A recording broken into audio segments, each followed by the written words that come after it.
বাংলাদেশের এমন কোন ঘর থাকবে না যেখানে জামাত ইসলামী পৌঁছাবে না।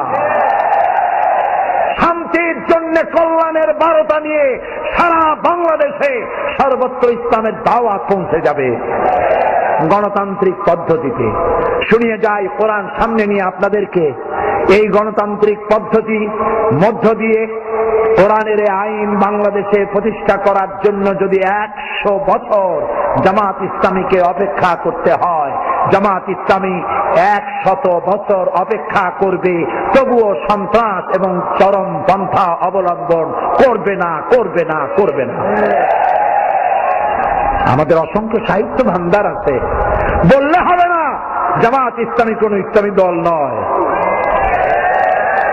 যিনি বলেন তিনিও কিয়ামতে উঠবেন, আমরা উঠব।